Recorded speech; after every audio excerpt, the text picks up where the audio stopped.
देवेंद्र फडणवीस यांनी उद्धवजींवर टीका केली होती, उपहासात्मक होती की इंडिगो क्रायसिसमध्ये उद्धव ठाकरे, तुम्हाला माहिती असेल की इंडिगो विमानात जात नाही, चार्टर्डनी येतात. आणि आज भाजपचे आमदार प्रसाद लाड आणि चित्रा वाघ आणि प्रवीण दरेकर हे चार्टर्ड विमानाने आले, ते डिलीट सुद्धा त्यांनी केलं, मग ते डिलीट करायला लागलं.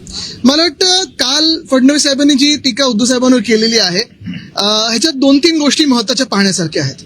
पहिली गोष्ट म्हणजे कशासाठी ही टीका केली, जे इंडिगोचं पूर्ण घोळ झालेला आहे तिकडच्या सगळ्या पॅसेंजर्सची थत्त उडवण्यासाठी केली का, त्याच्यावरनं लक्ष विचलित करण्यासाठी केली का, केंद्र सरकार किंवा भाजपचं केंद्र सरकार याला प्रश्न विचारू नये म्हणून केली का, हा सगळा एक वेगळी गोष्ट झालीच. पण काल स्वतः मुख्यमंत्री हे चार्टर्ड प्लेनने आले, त्यांचं विमान 2दा मुंबईला गेलं, इतर मंत्र्यांना आणलं, दोन्ही उपमुख्यमंत्री चार्टर्ड प्लेनने आले, आज काही भाजपचे आमदार चार्टर्ड प्लेनने आले.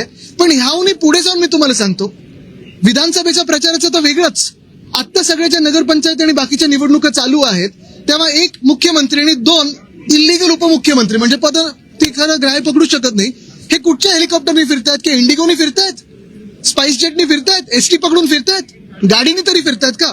एक उपमुख्यमंत्री तरी असे आहेत जे गद्दार आहेत, त्यांच्या गावी जायला रस्ते नाही आहेत, 2-2 हेलिकॉप्टर जातात.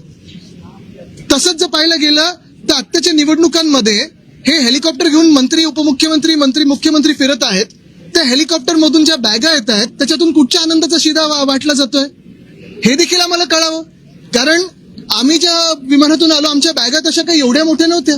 हे प्रचारात 3 तासासाठी तिथे जातात, 20 मिनिटासाठी जातात, पण आनंदाचा शिदा ह्या मोठ्या बॅगेतून घेऊन जातात. हा कुठचा वाटप नेमका होतोय.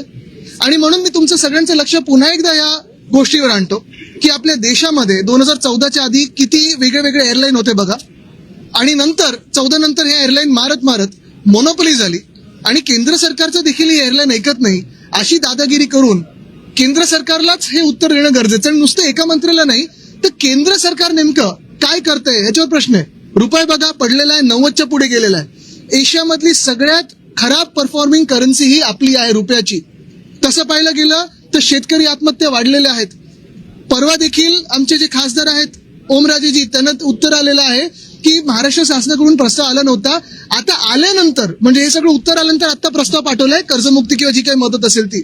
म्हणजे एका बाजूला साफ लोकांबरोबर खोटं बोलायचं आणि दुसऱ्या बाजूला थट्टा करून लोकांचं लक्ष विचलित करायचं ही त्यांची प्रवृत्ती.